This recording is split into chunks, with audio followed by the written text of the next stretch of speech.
네, 다양한 국제 뉴스를 깊이 있게 전해드리는 시간. 월드앤 이슈 오늘은 조윤주 외신캐스터와 함께하겠습니다. 안녕하세요. 네, 안녕하세요. 예, 미국 미네소타주 미네폴리스 이민 단속 요원의 총격 사건은 정말 그 화면을 계속 보더라도 네, 너무 과한 거 아닌가 이런 생각이 들 정도예요. 이번에 또 한 분이 사망했습니다. 네, 그렇습니다.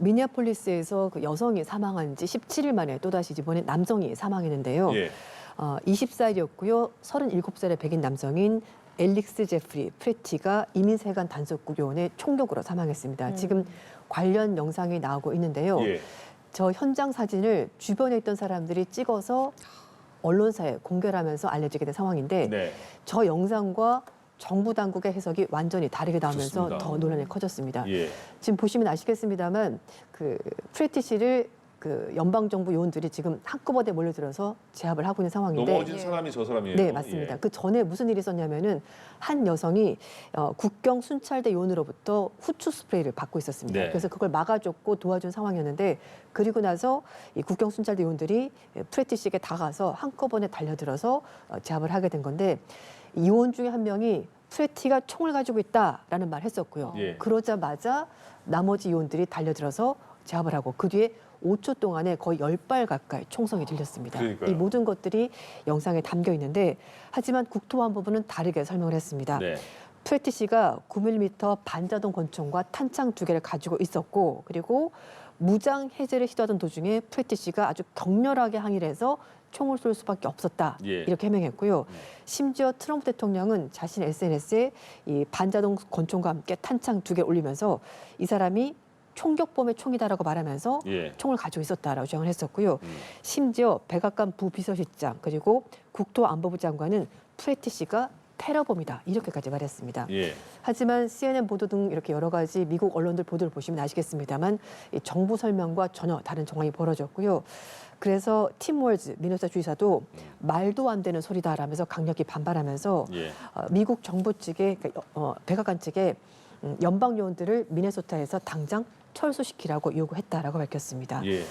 미니애폴리스 시장도 역시 작전이 끝나려면 도대체 얼마나 많은 사람들이 죽어야 되냐면서 당장 이민 단속 세관 요원들 철수시켜라라고 요구했는데요.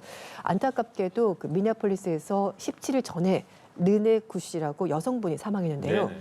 그 사망한 장소와 이 남성분 프레티 씨가 사망한 장소가 1.6km밖에 떨어지지 않았습니다. 예. 그리고 르네구 씨가 사망하고 나서 미네소타에서는 지금 계속해서 미니애폴리스도 마찬가지고요.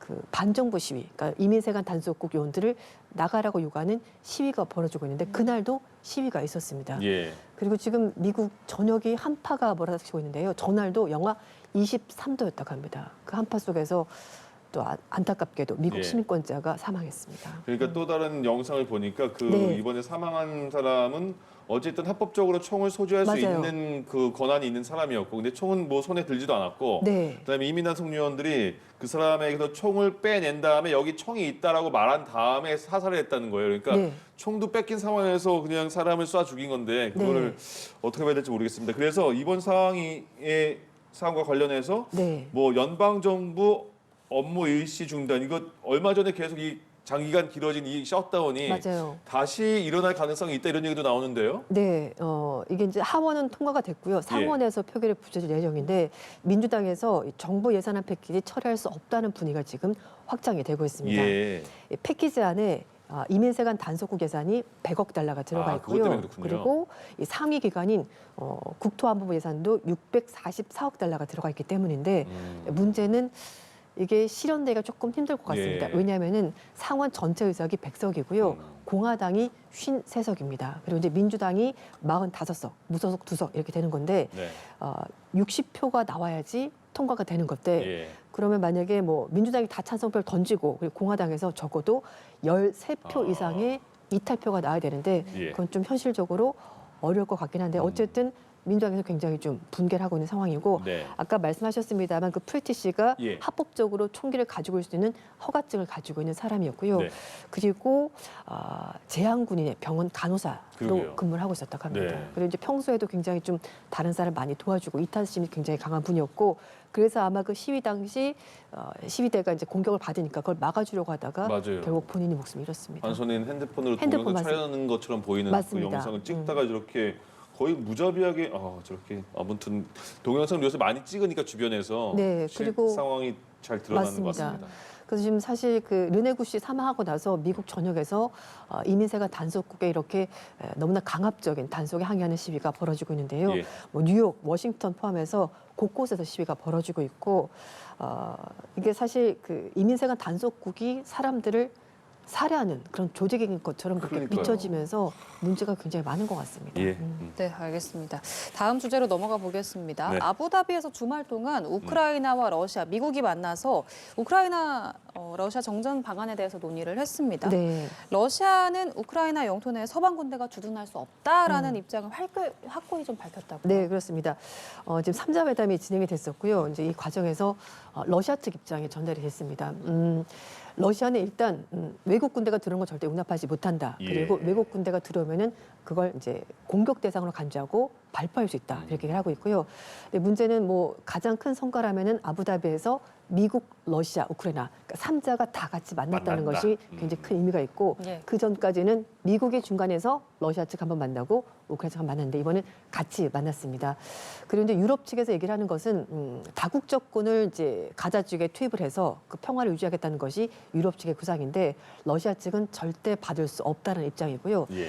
특히 이제 이 문제도 문제긴 합니다만 가장 핵심 쟁점은 돈바스 지역입니다. 네. 뭐 여러 차례 말씀을 드렸습니다만 러시아 측에서 이미 돈바스 지역의 상당 부분을 차지하고 있는데 그나마 조금 차지하고 있는 우크라이나에 대해서 다 나가라고 말하면서 돈바스 지역 전체를 가져가겠다는 것이고 예.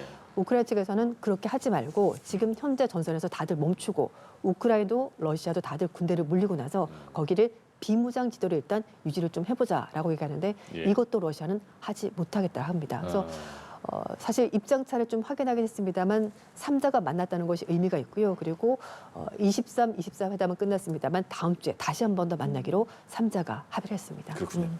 팔레스타인 가자지구 그 전쟁도 지금 휴전이기 때문에 가자지구 안에서 이스라엘군이 뭐 어떻게 활동할 수 없다고 하던데. 맞습니다. 근데 다른 방식으로 그 팔레스타인 무장정파 하마스에 맞서는 그런 그 방법을 찾았나 봐요. 네, 이스라엘 측에서 하마스에 대항하는 민병대에게 지원하고 있는 것으로 드러났습니다. 예.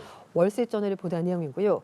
그러니까 드론을 동원해서 공중 지원하고 있다고 하는데요. 식량도 전달하고 뭐 무기, 담배 이런 것들을 이스라엘 측에서 민병대 쪽에 전달하는 겁니다. 네. 심지어는 부상 입은 민병대원들을 이스라엘 병원으로 이송해서 치료까지 해주고 있다고 하는데 말씀하신 것처럼 지금 가자 지구는 휴전 상태이기 때문에 이스라엘 측에서 들어가서 활동을 할 수가 없는데 이스라엘이 민병대를 활용해서 하마스를 이렇게 압박을 하고 있는 겁니다. 지금 알려진 바로는 뭐 여러 민병대가 있는데요. 예. 지금 보도에 따르면은 대테러 기동 타격대라는 민병대와 인민군의 민병대를 이스라엘 측에서 지원을 하고 있는데 인민군 같은 민병대는요 가자지구 남부에서 이스라엘이 그 사실 이제 지하 터널이 있거든요. 네네네. 하마스가 이제 물자를 꺼내오는 그 지하 터널을 폭발물을 설치하는 동안에 인민군이라는 이 민병대가 하마스 대원들을 터널로 유인하는 그런 역할을 하는 겁니다. 일종의 이제 약간 공생관계가 설립이 된 건데 예. 이유가 있습니다. 지금 전쟁 중이니까 당연히 이스라엘은 하마스를 없애고 싶어하는 것이고 네. 또 이 민병대원들은 하마스대에서 반감이 있습니다. 그래서 서로의 이익이 맞아떨어지면서 공생관계가 설립이 된 건데 하지만 이게 좀 문제가 있습니다. 네. 설령 이제 하마스가 가자지구에서 물러난다고 하더라도 민병대가 가자지구를 접수할 수는 없을 것 같습니다. 예. 지금 현재 평안에서는요 팔레스타인 자치정부, 그러니까 서안지구 장악하고 있는 팔레스타인 자치정부가 가자지구까지 이제 통치할 것으로 보이는데 민병대가 물론 이스라엘 도와주고 있긴 합니다만 문제는 이 사람들은 가자지구에 있는 팔레스타인 사람들이 보기에는 이스라엘 도와주는 배신자입니다. 예. 그렇기 때문에 좀 힘든 부분이 있고 그리고 이제 공중 지원 통해서 이스라엘이 지원을 해주고 있는데요. 네. 원래 국제사회가 가자지구에 여러 가지 인도적 물자를 지원하고 있지 않습니까? 예. 그런데 이스라엘 측에서 굳이 자신들이 직접 관리하겠다고 했었거든요. 그 중에 하나가 바로 이 민병대 지원하는 거 들키면 안 되니까 그런 부분도 일정 부분 있는 것 같습니다. 예. 그래서 가자지구에 있는 팔레스타인 주민들도 자신들이 받아야 되는 여러 가지 물자를 민병대에게 넘어가는 거기 때문에 사실 가자지구 주민들도 민병대에 대해서 그렇게 감정이 좋지 않습니다. 그래서 혹시 전쟁이 끝난다고 하더라도 예. 민병대가 뭔가 가자지구를 통치하는 것은 현실적으로 약간 불가능합니다. 트럼프 대통령이 만든 평화위원회도 이런 거 해결하기 위해서 만든 거 아니에요? 네. 그런 거죠? 네, 그렇긴 한데 사실 평화위원회가 그런 이름만 그런 목적 거고. 예, 만들어지긴 예, 했습니다만 이름만, 뭐 예. 트럼프는 지금 그것보다는 전 세계 분쟁 지역에서 미국이 주도해서 뭔가 문제를 해결하겠다. 아. 유엔을 대체하는 예. 새로운 조직이 필요하다. 이렇게 말하고 있습니다. 알겠습니다. 예, 알겠습니다. 2029년 동계 네. 아시안 게임 개최국이 사우디아라비아인데 당초에 사막 위에 스키장을 짓겠다 이런 와. 계획을 발표해서 관심을 많이 모았었는데 네. 이 개최를 돌연 연기한다고 발표를 했더라고요. 네. 왜 연기를 하는 건가요? 그러게요. 이유는 밝히지 않았습니다. 어. 네, 이유는 밝히지 않았고 사우디 올림픽위원회와 아시아 올림픽 평의회가 어제 공동 성명 발표했는데요. 예. 2029년 동계 아시안 게임은 연기하기로 했습니다라고 얘기를 하면서 이번 결정은 사우디와 서아시아 지역의 장기적인 겨울 스포츠 발전을 위해서 전략적 의지가 반영된 결과다. 무슨 말인지 뭔 말인지 모르시겠어요. 하나도 모르겠는데요. 저도 모르겠습니다. 그래서 이유는 밝히지 않았는데요. 예. 사실 작년 여름부터 문제가 있다는 얘기가 있었습니다. 어. 네, 이제 말씀해 주시는 것처럼 네옴시티라고 빈살만 왕세자가 이제 그 굉장히 야심차게 예. 짓고 있는 지금 영상이 나오고 있는데 저게 홍보 영상입니다. 엄청 큰 목표 네, 있잖아요. 예. 네옴시티 안에 이 스키장을 짓겠다는 것이고 여기에 트로제나라는 그 산악 관광지가 있습니다. 네. 거기에 눈을 저렇게 뿌려가지고 스키장 비롯해서 동계 스포츠를 하겠다라고 홍보 영상까지 찍어가지고 네. 엄청나게 홍보를 우와. 했는데요. 문제는 네. 여기가 해발 2,700m인가 그렇거든요. 예. 그래서 일단은 고지대에 자리 잡고 있어서 물론 경사도가 있으니까 스키 경기할 수가 있습니다. 네. 근데 문제는 눈입니다. 눈을 어떻게 어떻게 만들고? 만들어? 예. 그러니까 우리나라도 요즘 겨울에 눈이 많이 안 오기 때문에 네. 인공눈 많이 쓰거든요. 눈을 만들려면 물이 필요합니다. 예. 네. 여기는 사막입니다. 사막이. 그래서 이제 우와. 바닷물을 끌어와 가지고 이걸 담수화 작업 걸쳐서 인공눈을 만들어야 되는데 바다까지 200km입니다. 네. 그래서 끌어오는 것도 문제예요. 네, 근데 이 담수화 시설을 아직 작년 여름에 짓지조차 못했다라는 보도가 나왔거든요. 그러니까 의욕이 강했다. 네, 맞습니다. 그래서 현실적으로 이걸 짓는 것이 좀 불가능한 것으로 보이고요. 그리고 여기가 고지대이다 보니까 뭐 예. 아무리 장비가 발달한다고 해도 거기까지 엄청나게 많은 장비, 자재들을 가지고 가서 예. 경기장을 짓는다는 것이 사실상 좀 불가능하지 않나라는 얘기가 나왔고요. 그래서 예. 사실 작년 여름부터 이게 좀 현실적으로 불가능하다는 얘기가 나왔었고 네. 그래서 그때도 다른 나라를 좀 대체제로 찾아야 되는 것 아니냐라는 얘기가 있었고요. 알겠습니다. 그래서 지금 우리나라 평창 그리고 어, 중국 이런 그렇군요. 곳이 대체지로 거론되고 있습니다. 알겠습니다. 자, 대만 가보신 분 랜드마크죠. 타이베이 101 빌딩 가보신 분 계실 텐데 일단 화면 보시죠. 굉장히 이게 스릴이 있다고 봐야 되는지 위험하다고 봐야 되는지 지금 그 암벽 등반가잖아요, 저분이. 네, 맞습니다. 알렉스 혼런드라는 암벽 등반가. 예. 올해 40살이고요. 예. 10대 때부터 암벽 등반 시작했고 예. 20대 때 굉장히 두각을 드러낸 사람인데요. 저 안전끈을 아무것도 안 맨 거예요, 몸에. 네. 이제 저게 사실 이제 프리솔로라고 하는데요. 네. 안전장비 없이 등반하는 아. 그런 종목 중에 하나인데 물론 네. 건물 올라가는 건 아닙니다. 네네. 암벽을 가는 건데요. 여기가 타이페이 101, 뭐 세계에서 가장 높은 건물 중에 하나로 거론되는 곳인데 92분 만에 508m를 올라갔습니다. 아, 네. 그래서 이제 그 뭘 가지고 가냐 초크라고 해서 왜 이렇게 하얀색 가루. 예. 역도하는 사람들 맞아요. 손에 가루만 네. 가루 있잖아요. 약간 미끄러지지 않게 깃털, 하는 가루. 맞아요. 예. 그거 하나만 여기 허리에 차고 예. 맨몸으로 끝없이. 올라가게, 네, 올라가게 되는 건데요. 건물 보시면 아시겠습니다만 유리와 철골 구조물로 되어 있습니다. 네. 그래도 이제 약간 알렉스 씨 얘기로는 이렇게 틈 같은 게 있고 이렇게 튀어나온 부분이 있어서 네. 거기를 잡고 올라갔다고 하는데 예. 잠깐 보셨으면 아시겠습니다만 저 건물 밑에 엄청나게 많은 사람들이 맞아요. 구경을 하고 있었습니다. 네. 그래서 저 건물 올라가는 거 끝나고 나서 성공하고 예. 나서 네, CNN 방송과 인터뷰를 했었거든요. 예. 뭐 무섭지 않았냐, 괜찮았냐. 네. 그리고 저게 넷플릭스가 주도해서 이제 촬영을 한 거였거든요. 생중계했다면서요? 네, 맞습니다. 그래서 진짜 그물망 하나도 없었냐 그랬더니 예. 진짜 하나도 없이 그러니까 아니 클랩 네. 잘못되면 맨몸으로 진짜 네, 올라갔다고 뻔했죠. 하는데요. 이 사람이 유명해진 그 경기가 있었습니다. 네. 2017년에 요세미티 국립공원의 수직 암벽입니다. 네. 엘 캐피탄을 프리솔로 아까 말씀인 것처럼 초크 하나만 가지고 맨몸으로 올라가는 것을 성공하면서 예. 전 세계적으로 큰 관심을 얻었고요. 그래서 이제 인터뷰를 하면서 물어봤습니다. 네. 저 건물 올라가려고 뭐 특별히 훈련하신 거 있습니까? 예. 물어봤더니 늘 이제 훈련하고 있고 아. 특별히 2달 동안 굉장히 좀 강도 높게 음. 훈련했었다라고 예. 했습니다. 사실 저 빌딩을 2004년에 프랑스인이 한번 올라간 적이 있었는데요. 네. 그때 이제 타이페이 101 개관식, 그 건물 지어서 개관식 기념으로 올라갔었는데 이분은 로프를 하고서 올라갔었기 때문에 프리솔로 스타일로 올라간 것은 알렉스 씨가 처음입니다. 전 이것도 지금 보면 약간 손바닥에 땀 나거든요. 그러니까 저는 누구한테 그냥 올라가지 말고 옥상에 그냥 거기만 자리에 떨어뜨려 줄게 서 있을 수 있어 못 서 있을 것 같은데 아무튼 네, 제가 또 대단한 일이 사실 했네요. 암벽 등반을 조금 배웠거든요. 아, 그래요? 실내 암벽 등반 네. 약간 배웠는데 정말 재밌습니다. 물론 저거 위험하긴 합니다만 실내에서 하는 거는 한번 안전하게 네 배워보시면 시도해 보시라. 밑에 알겠습니다. 매트가 엄청나게 큰 게 깔려 있습니다. 알겠습니다. 네, 도전해 보시길 권합니다. 네. 알겠습니다. 요즘에 날씨가 너무 춥습니다. 네. 맞아요. 외선 한파가 계속되고 있는데 그래도 북미 대륙에 비하면 뭐 아무것도 아닌가 봐요. 네. 영하 30도, 40도 이렇게 내려간다고. 네, 제가 CNN 들어가서 약간 영상을 봤는데 미국 대륙 이렇게 생기지 않았습니까? 네네네. 근데 이쪽에 엄청나게 큰 눈구름띠가 있습니다.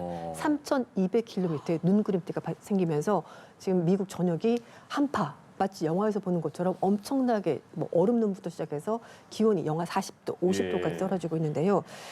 남부 지역을 제외하고는 거의 북동부, 중부 지역은 지금 눈구름에 완전히 휩싸여 있고 얼음 폭풍, 겨울 폭풍, 극한 한파 이렇게 해서 지금 각종 재해 경보가 발령이 됐고요. 네. 미국의 50개 주 중에서 22개 주가 지금 비상사태가 선포가 되어 있습니다. 그래서 말씀드린 것처럼 미니애폴리스 지금 영하 23도까지 떨어진 상황인데 미네소타주는 영하 40도까지 떨어진다고 하고요. 예. 퀘벡주는 영하 50도까지 떨어진다고 합니다.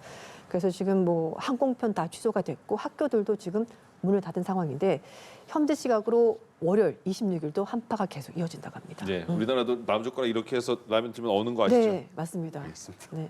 예, 알겠습니다. 춥다. 월드애니쇼 오늘 조윤주 외신캐스터와 함께 이야기 나눠봤습니다. 오늘 말씀 고맙습니다. 고맙습니다. 네, 감사합니다.